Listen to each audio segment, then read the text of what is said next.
Hello friends, मैं doctor Saroj Chahar और आज का मेरा वीडियो है जीन म्यूटेशन। इससे पहले के जो वीडियो थे वो हैं क्रोमोसोमल म्यूटेशन पर। क्रोमोसोम स्ट्रक्चर में परिवर्तन और क्रोमोसोम संख्या में परिवर्तन, और ये उसी की कंटिन्यूटी में है जीन म्यूटेशन। जीन म्यूटेशन क्या होता है? Change in number and arrangement of nitrogen base. हमें पता है कि जो न्यूक्लियोटाइड है it is the unit of DNA. DNA की यूनिट क्या है? न्यूक्लियोटाइड। और इसके अंदर जो राइबोज शुगर या डीऑक्सी राइबोज शुगर और फॉस्फेट तो कॉमन है, अंतर किस में है? नाइट्रोजन बेस में। तो यदि नाइट्रोजन बेस की कोई सीक्वेंस में या उसके नंबर में यदि कोई परिवर्तन आता है तो उसको कहेंगे जीन म्यूटेशन। और we can define that change in number और अरेंजमेंट और sequence of nucleotide is known as gene mutation. Gene mutation जो है ये 4 टाइप का होता है: deletion, insertion, inversion and replacement. Replacement again 2 type का है, सब्स्टिट्यूशन एंड फ्रेम शिफ्ट। हम पहले एक बिल्कुल शॉर्ट में लेते हैं। डिलीशन मतलब यदि कोई न्यूक्लियोटाइड बीच में से गायब हो जाए, हट जाए, तो उसको क्या कहेंगे? Deletion gene mutation. इंसर्शन यानी यदि कोई न्यूक्लियोटाइड, एक या 2 न्यूक्लियोटाइड बीच में ऐड हो जाएं तो उसको क्या कहेंगे? इंसर्शन। इन्वर्जन यानी कि संख्या उतनी की उतनी ही है लेकिन एक या 2 न्यूक्लियोटाइड जो है उनका क्रम एक्सचेंज हो जाए तो उसको क्या कहेंगे? इन्वर्जन। और रिप्लेसमेंट मतलब किसी एक न्यूक्लियोटाइड का स्थान यदि दूसरा न्यूक्लियोटाइड ले लेता है तो उसको क्या कहेंगे? रिप्लेसमेंट। तो इसमें जो संख्या में परिवर्तन आया है वो आया है डिलीशन और इंसर्शन के कारण। और संख्या में परिवर्तन आने के कारण ही क्या होगा? फ्रेम शिफ्ट होगा। यहाँ इन्वर्जन और रिप्लेसमेंट में जो है संख्या में परिवर्तन नहीं आया है, तो संख्या में परिवर्तन नहीं आने के कारण इन्वर्जन और रिप्लेसमेंट में फ्रेम की शिफ्टिंग नहीं होगी। ठीक है, अब हम इसको एक एक करके डिटेल में ले लेते हैं विद एग्जाम्पल। सबसे पहले हमने लिया डिलीशन म्यूटेशन। डिलीशन म्यूटेशन यानी 1 और मोर nitrogen base deleted from the original sequence. ये मान लो डीएनए की ओरिजिनल सीक्वेंस है जिसमें न्यूक्लियोटाइड का क्रम है CAT CAT CAT CAT CAT CAT। यहाँ 3 का उच्चारण क्यों कर रही हूँ मैं? बिकॉज ट्रिपलेट कोड होता है। 3 न्यूक्लियोटाइड का क्रम एक अमीनो एसिड के लिए अपने में संदेश रखता है। जब इस डीएनए से कॉम्प्लीमेंट्री मैसेंजर आरएनए बनेगा तो उस मैसेंजर आरएनए में सीक्वेंस क्या होगा? GUA। सी के सामने क्या बनेगा? G, ए के सामने U और T के सामने A। तो ये सीक्वेंस बनेगा GUA GUA GUA GUA। और GUA कोड्स फॉर वैलिन। तो इस तरह से यहाँ पर ये वैलिन की बहुलक श्रृंखला बन रही है। तो ये तो है ओरिजिनल केस अगर होता है CAT CAT और उससे मैसेंजर आरएनए का सीक्वेंस बनता है GUA GUA, जिसके कारण से GUA कोड्स फॉर वैलिन और ये वैलिन की बहुलक श्रृंखला बनती है। लेकिन यदि इसमें डिलीशन होता है और CAT CAT के बाद में, C के बाद में ये A जो है ये यहाँ से हट गया। अब A के हटने के कारण आगे का ट्रिपलेट का जो सीक्वेंस है वो चेंज हो जाएगा। सीक्वेंस अब इससे मैसेंजर आरएनए बना। अब मैसेंजर आरएनए बना तो CAT का तो GUA हो गया, CAT का GUA हो गया, पर यहाँ पर ट्रिपलेट कोड कौन सा हो गया? CTC। तो CTC का बना GAG। और GAG जो है वो कोड करता है एस्पेरिक एसिड के लिए। और ATC का बनता है UAG। और UAG जो है वो नॉनसेंस कोड है, यानी ये टर्मिनेटिंग कोड है। तो यहाँ पर आकर ये श्रृंखला बंद हो गई, आगे फॉर्मेशन ही नहीं होगा। तो इस तरह से यहाँ हमने क्या देखा? केवल एक न्यूक्लियोटाइड के डिलीट होने के कारण इसके इस वाली जगह के आगे का पूरा फ्रेम शिफ्ट हो गया। और फ्रेम शिफ्ट होने के कारण यहाँ पर जो न्यूक्लियोटाइड का जो यहाँ पर नाइट्रोजन अमीनो एसिड का जो आना चाहिए था सीक्वेंस, वो अमीनो एसिड का सीक्वेंस ही जो है यहाँ पर डिस्टर्ब हो गया। इस तरह से यहाँ एक न्यूक्लियोटाइड के डिलीट होने के कारण उसके आगे की पूरी फ्रेम जो है ट्रिपलेट कोड की वो शिफ्ट हो जाती है, जिसके परिणाम स्वरूप जो मैसेंजर आरएनए बनता है उसकी भी सीक्वेंस पूरी आगे चेंज हो गई। और जिसके कारण जो अमीनो एसिड लेकर आना था वो भी क्या है? पूरे चेंज हो जाते हैं। तो इस तरह से इसको क्या कहेंगे, फ्रेम शिफ्ट म्यूटेशन। और अब ये जो बनना चाहिए था क्या, अगर सही रहता तो बनना चाहिए था क्या, वैलिन, वैलिन की बहुलक श्रृंखला। पर यहाँ पर ये 2 वैलिन के बाद में एस्पेरिक एसिड आ गया और आगे ये टर्मिनेट हो गया, यानी इतना सा ही ये प्रोटीन श्रृंखला बनी। तो अब ये डीएनए जो ओरिजिनल डीएनए है उसका जो कार्य था वो कार्य जो है अब यहाँ पर पूरा नहीं हो पाया because of the deletion of one nucleotide from DNA sequence. अब हम लेते हैं इंसर्शन। इंसर्शन यानी क्या है, 1 या 2 नाइट्रोजन बेस ऐड अगर हो जाते हैं ओरिजिनल सीक्वेंस में तो इसके कारण भी क्या होगा, फ्रेम शिफ्ट होगी, और इसके कारण भी अमीनो एसिड की जो सीक्वेंस है वो चेंज होगी, और इसके कारण भी जो है प्रोटीन, जो वास्तविक प्रोटीन बनना चाहिए था वो वास्तविक प्रोटीन नहीं बन पाएगा। यहाँ हम एग्जाम्पल से लेते हैं, जैसे यहाँ पर ये नॉर्मल डीएनए है जिसमें सीक्वेंस है CAA, CGA, CTA और CCA। इसका मैसेंजर आरएनए बनेगा GUU, GCU, GAU and GGU। GUU codes for valine, GCU codes for alanine, GUA codes for aspartic acid, GGU codes for glycine. अब यहाँ अगर एक ये T ऐड हो जाता है, T ऐड हो जाता है तो अब इसके कारण से जो आगे का पूरा सीक्वेंस है ये चेंज हो गया। अब यहाँ तक तो चेंज नहीं था, तो यहाँ तक तो CAA की जगह बना मैसेंजर आरएनए में GUU 4 कॉड्स फॉर वैलिनिन, लेकिन CT ऐड होने के कारण अब यहाँ पर जो सीक्वेंस हो गई CTG हो गया। CTG कोड करेगा GAC के कारण और GAC बनाएगा एस्पेरिक एसिड। तो यहाँ पर ही प्रोटीन की जो सीक्वेंस है ये चेंज हो गई है, अमीनो एसिड का क्रम जो है यहाँ चेंज हो गया है, और ACT की जगह आएगा मैसेंजर आरएनए में UGA, वो भी नॉनसेंस कोड है। तो इस तरह से एक न्यूक्लियोटाइड के ऐड होने से या इंसर्शन होने से आगे का पूरा जो फ्रेम है ट्रिपलेट कोड का वो क्या हो गया, शिफ्ट हो गया, और उसके कारण से जो वास्तविक प्रोटीन बनना चाहिए था जिसमें अमीनो एसिड का एक पर्टिकुलर सीक्वेंस होना चाहिए था वो पूरा सीक्वेंस जो है यहाँ पर आगे डिस्टर्ब हो गया। तो ये हो गया किसका, इंसर्शन म्यूटेशन। अब हम लेते हैं यहाँ पर इन्वर्जन। इन्वर्जन जो है इसके अंदर क्या होगा, इन्वर्जन मतलब sequence of the DNA is placed into an inverted position, यानी पोजीशन, जैसे हम यहाँ एग्जांपल से लेते हैं, नॉर्मल जीन है CAT CAT CAT CAT है ना, लेकिन यहाँ पर इन्वर्जन यदि हुआ और यहाँ CAT और ये केवल ये जो क्रम है CAT, ये AT वाला जो क्रम है ये रिवर्स होकर के जुड़ गया यहाँ पर और आगे का सेम है, तो इसका मतलब टोटल नंबर ऑफ न्यूक्लियोटाइड तो है वो तो सेम है, नंबर ऑफ न्यूक्लियोटाइड में अंतर नहीं आया है, लेकिन ये जो बीच में जो इन्वर्ट हुआ था, ये जो इन्वर्ट होकर के जुड़ा था, इसके कारण अमीनो जो मैसेंजर आरएनए बनेगा उसमें परिवर्तन होगा और उसके कारण जो मैसेज गया है अमीनो एसिड के लिए उसमें भी परिवर्तन होगा। अब नॉर्मल में तो मैसेंजर आरएनए बनना था GUA GUA GUA GUA, जिससे ये वैलिन की बहुलक श्रृंखला बननी थी, लेकिन इन्वर्जन के कारण क्या हो गया, GUA से तो वैलिन बन गया, लेकिन CTA होने के कारण यहाँ पर सीक्वेंस बनी GAU और GAU कोड करता है एस्पेरिक एसिड के लिए। तो बीच में एक अमीनो एसिड एस्पेरिक एसिड हो गया और बाकी आगे वैलिन है। तो इस तरह से भी यहाँ पर जो प्रॉपर प्रोटीन बनना चाहिए था वो बीच में इन्वर्जन के कारण, न्यूक्लियोटाइड की जो सीक्वेंस है इसके इन्वर्जन के कारण जो है वो अलग प्रकार का प्रोटीन बनेगा। बस इसमें फ्रेम शिफ्ट नहीं हुआ है, लेकिन यहाँ भी बीच में जो है ये वैलिन की बहुलक श्रृंखला बननी चाहिए थी, लेकिन यहाँ पर 2 न्यूक्लियोटाइड के आपस में पोजीशन चेंज होने के कारण बीच में एस्पेरिक एसिड बन गया। तो इस तरह से जो है ये चेंज हुआ है।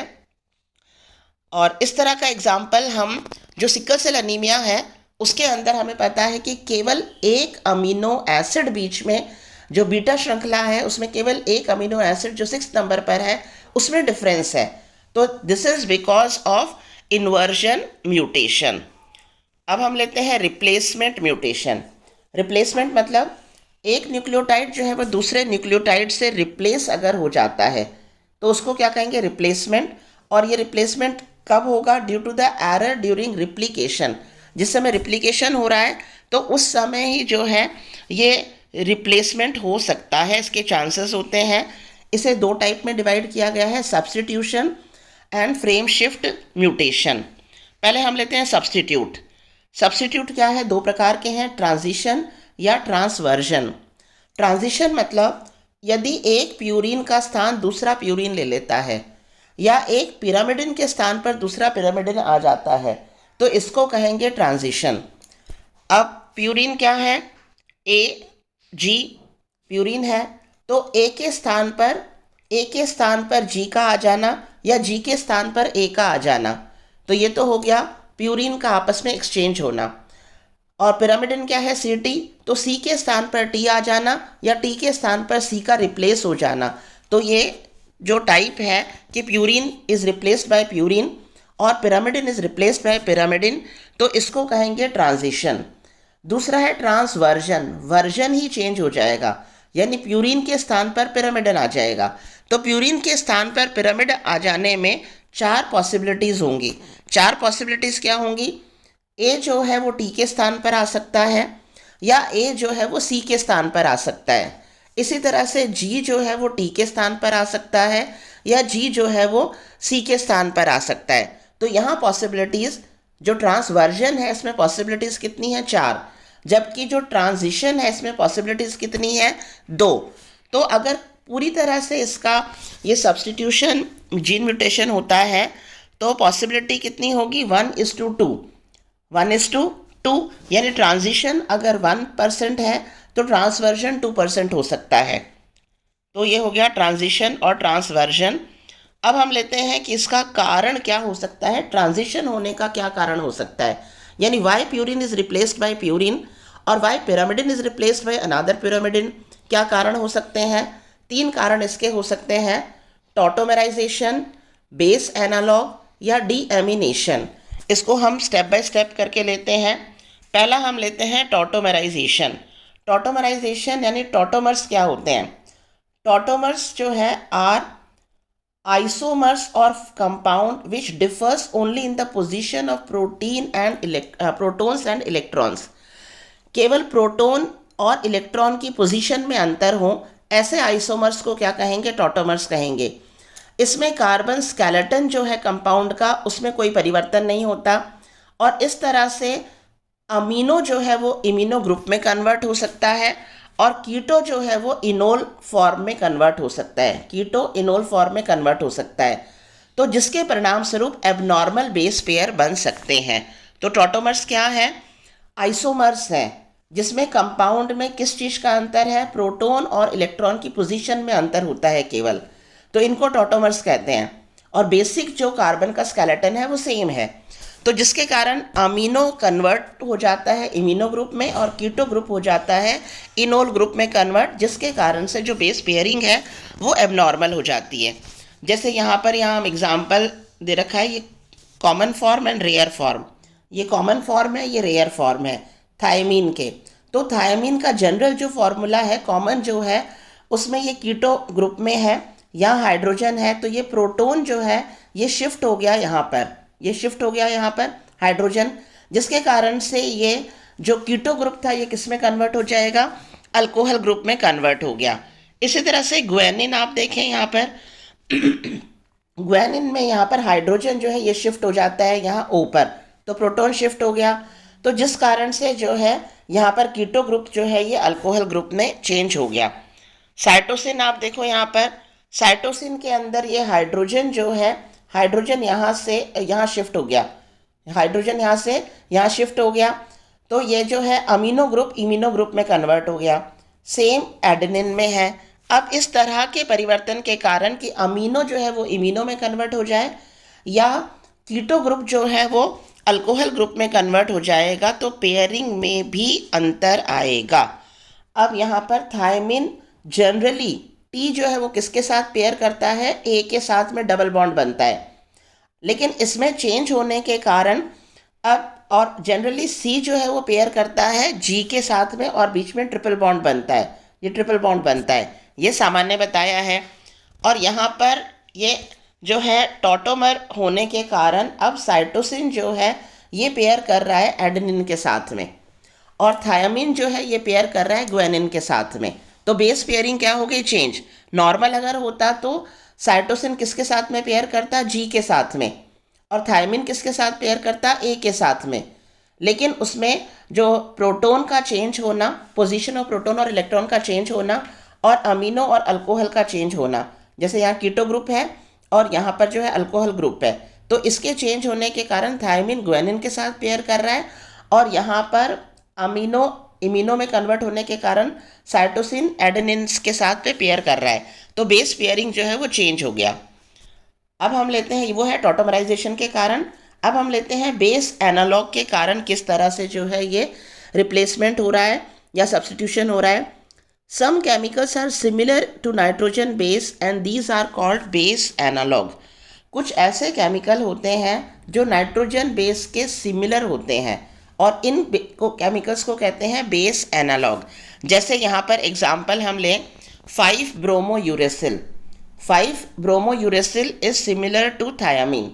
5 ब्रोमो यूरेसिल जो है वो थायामीन के सिमिलर होता है, और इट एग्जिस्ट इन 2 फॉर्म, और ये 2 फॉर्म में एग्जिस्ट कर सकता है। इनोल फॉर्म में भी एग्जिस्ट कर सकता है और कीटो फॉर्म में भी एग्जिस्ट कर सकता है।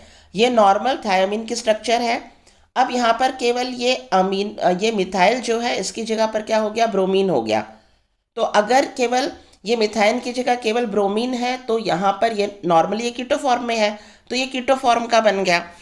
और अगर यहाँ पर जो है ये आप देखें यहाँ पर ओ की जगह ओ एच, तो ओ एच अगर ग्रुप होता है तो ये इनोल फॉर्म में हो गया।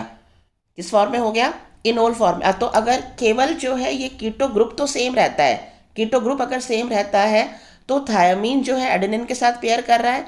इसी तरह से अगर कीटो फॉर्म में है 5 ब्रोमो यूरेसिल अगर कीटो फॉर्म में है तो वो एडेनिन के साथ ही पेयर करेगा, लेकिन यदि वो इनोल फॉर्म में है तो वो ग्वानिन के साथ में पेयर करेगा। तो यहाँ पर बेस एनालॉग के कारण जो है ये जो पेयरिंग है इसमें चेंज हो सकता है। और इसका एग्जांपल है 5 bromo uracil which is similar to thymine, और ये दोनों फॉर्म में एग्जिस्ट कर सकता है, कीटो फॉर्म में भी एग्जिस्ट कर सकता है और इनोल फॉर्म में भी। अगर ये कीटो फॉर्म में एग्जिस्ट करता है तो ये पेयर करता है एडेनिन से, लेकिन अगर ये इनोल फॉर्म में पेयर करता है तो ये पेयर करता है ग्वानिन के साथ में। तीसरा हम लेते हैं डीएमिनेशन। डीएमिनेशन यानी अमीनो ग्रुप अगर हट जाता है by the action of nitrous oxide. Nitrous oxide के प्रभाव के कारण यदि अमीनो ग्रुप एलिमिनेट हो जाता है नाइट्रोजन बेस से तो इसको कहेंगे डीएमिनेशन। यहाँ एग्जाम्पल आप देखें एडेनिन और ग्वानिन। एजी के अंदर अगर डीएमिनेशन होता है तो एडेनिन की जगह बन जाएगा हाइपोजेंथाइन जो कीटो फॉर्म में है, और ग्वानिन की जगह बन जाएगा जैंथीन जो भी कीटो फॉर्म में है। तो इस केस में हाइपोजेंथीन जो है वो साइटोसिन के साथ पेयर करेगा, जबकि अगर इसकी जगह एडेनिन होता तो वो किसके साथ पेयर करता, टी के साथ में। पर यहाँ पर डीएमिनेशन के कारण हाइपोजेंथीन बना और ये हाइपोजेंथीन साइटोसिन के साथ में पेयर करेगा। तो इसके कारण से जो है डीएमिनेशन के कारण भी जो है बेस पेयरिंग अलग हो जाते हैं। अब हम लेते हैं सब्स्टिट्यूशन। सब्स्टिट्यूशन यानी प्यूरिन जो है सब्स्टिट्यूशन में एक ट्रांजिशन हो गया और दूसरा है transversion. Transversion when purine is replaced by pyrimidine. तो यहाँ पर ये जो फ्लो चार्ट बनाया है उसमें यही बताया है कि ट्रांजिशन में तो 2 ही पॉसिबिलिटी हैं, ए जी के स्थान ले ले या जी ए का स्थान ले ले, सी टी का स्थान ले ले या टी सी का स्थान ले ले। प्यूरिन रिप्लेस्ड बाय प्यूरिन और पिरामिडिन रिप्लेस्ड बाय पिरामिडिन। लेकिन प्यूरिन और पिरामिडिन यानी ट्रांसवर्जन में 4 चांसेस होते हैं। ये ए जो है ये सी की जगह ले ले, या ए जो है ये टी की जगह ले ले।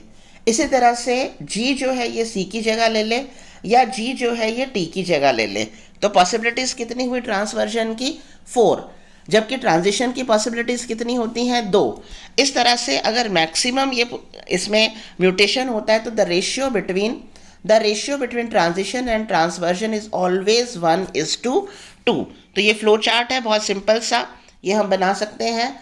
ये हो गया ए जी प्यूरिन, सी टी पिरामिडिन और इनमें आपस में ये फ्लो चार्ट हमने बना दिया। ठीक है, अब यहाँ पर हम लें, बहुत सिंपल है ये, बीच में हमने रखा है UAA, यानी नॉनसेंस कोड है, ये स्टॉप कोड है, टर्मिनेटिंग कोड हम कह सकते हैं। अब इसमें अगर जीन म्यूटेशन होता है तो कितनी पॉसिबिलिटीज़ होती हैं एक न्यूक्लियोटाइड के चेंज होने से। सबसे पहले हम लेते हैं इसकी फर्स्ट न्यूक्लियोटाइड। फर्स्ट न्यूक्लियोटाइड में U के स्थान पर C आ सकता है, A आ सकता है, G आ सकता है। U तो ये है ही, तो ये 3 पॉसिबिलिटीज़ हुई। बीच वाला पोजीशन अगर चेंज हो, यानी A के स्थान पर C आ सकता है, U आ सकता है, G आ सकता है। और लास्ट वाला न्यूक्लियोटाइड में अगर चेंज हो तो A के स्थान पर U आ सकता है, C आ सकता है, G आ सकता है।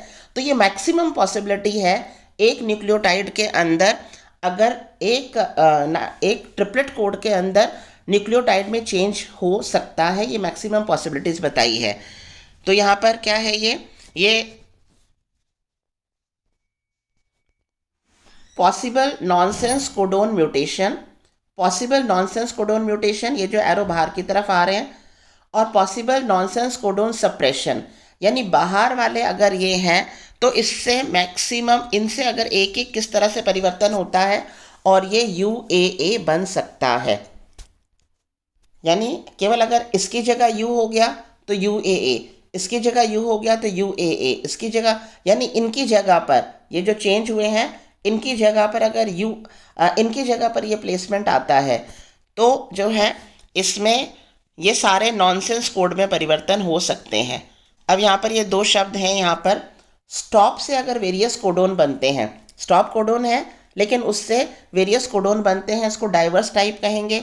और वेरियस कोडोन से यदि स्टॉप कोडोन बनता है तो उसको सप्रेशन म्यूटेशन कहेंगे, क्योंकि स्टॉप कोड आने के बाद में क्या है, आगे का सीक्वेंस ही बंद, आगे का प्रोटीन सिंथेसिस ही नहीं होगा, तो सप्रेशन म्यूटेशन कहेंगे, या इसको कन्वर्स टाइप म्यूटेशन कहेंगे। ठीक है, और इसमें अगर स्टॉप की जगह, जहाँ स्टॉप हो जाना चाहिए था लेकिन कोई सेंसेबल कोडोन अगर आ जाता है तो वो प्रोटीन जो छोटा बनना चाहिए था वो लंबा बनेगा और कोई अलग ही प्रकार का प्रोटीन बनेगा वहाँ पर। अब ये 3 टर्म्स और हैं। साइलेंट म्यूटेशन, साइलेंट म्यूटेशन मतलब म्यूटेशन हुआ भी और पता भी नहीं चला। तो ये कैसे हो सकता है, यदि एक न्यूक्लियोटाइड जो है उसकी जगह जो दूसरा न्यूक्लियोटाइड आ रहा है लेकिन उस ट्रिपलेट कोड का सेंस एक ही रहता है, यानी वो एक ही अमीनो एसिड के लिए कोड कर रहा है बाई चांस, तो उसमें पता ही नहीं चलेगा क्योंकि अमीनो एसिड की सीक्वेंस तो सेम रहेगी प्रोटीन में। तो इसको क्या कहेंगे, silent mutation. After change number change in codon information, no change in codon information, यानी कोड जो चेंज होकर भी वो जो कोड बना है वो उसी अमीनो एसिड के लिए अगर कोड कर रहा है तो कुछ फर्क नहीं पड़ा प्रोटीन संश्लेषण में। नॉनसेंस म्यूटेशन, यानी म्यूटेशन के बाद में यदि टर्मिनेशन कोड आ जाता है तो टर्मिनेशन कोड आ गया, अब आगे की सीक्वेंस बंद, तो इसको कहेंगे nonsense mutation. Miss sense mutation, यानी म्यूटेशन होने के बाद में आगे जो अमीनो एसिड की सीक्वेंस में जो चेंज आ रहा है तो उसमें जो है सीक्वेंस चेंज अगर हो जाती है तो उसको कहेंगे मिस सेंस, बनना कुछ और चाहिए था प्रोटीन, बन कोई और प्रकार का प्रोटीन रहा है, तो इसको क्या कहेंगे, मिस सेंस म्यूटेशन।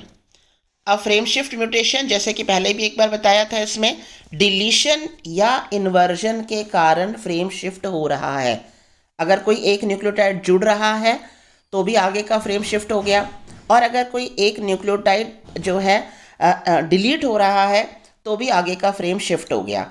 इसके अलावा कुछ पिगमेंट डाइज होती हैं जैसे कि एक्राइडिन येलो ऑरेंज है या प्रोफेलिन है, ये म्यूटाजन की तरह काम करते हैं और ये डीएनए के अंदर जो न्यूक्लियोटाइड की जो सीक्वेंस है इनके बीच में जो स्पेस है, स्पेस में अगर आकर फिट हो जाते हैं, ऐड हो जाते हैं, तो उसके कारण भी फ्रेम शिफ्ट होगा।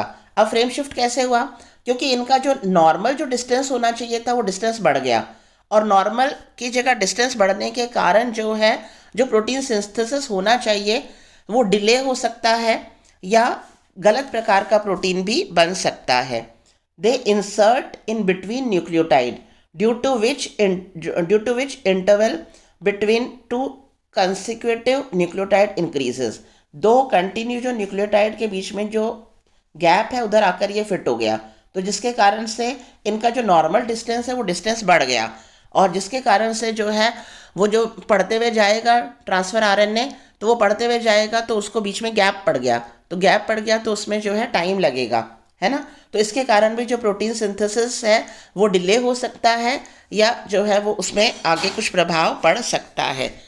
तो इसको कहेंगे फ्रेम शिफ्ट म्यूटेशन। तो इस तरह से ये हमारा कंप्लीट होता है जीन म्यूटेशन। जीन म्यूटेशन में हम सबसे पहले इसकी डेफिनेशन दे दें, और विशेष रूप से हमें क्या बताना है, न्यूक्लियोटाइड की सीक्वेंस या नाइट्रोजन बेस की सीक्वेंस में या नंबर में परिवर्तन हो रहा है। सीक्वेंस में परिवर्तन हो रहा है वो तो किस लिए होगा, डिलीशन या डुप्लीकेशन से तो नंबर में परिवर्तन होगा, और सीक्वेंस में परिवर्तन होगा इन्वर्जन के कारण या रिप्लेसमेंट के कारण। तो पहले हम बस ये deletion, insertion, inversion, replacement, substitution और फ्रेम शिफ्ट लिख दें, उसके बाद हम इसको एग्जाम्पल के साथ में पूरे को समझा सकते हैं। ठीक है, that's all about the topic. Thank you.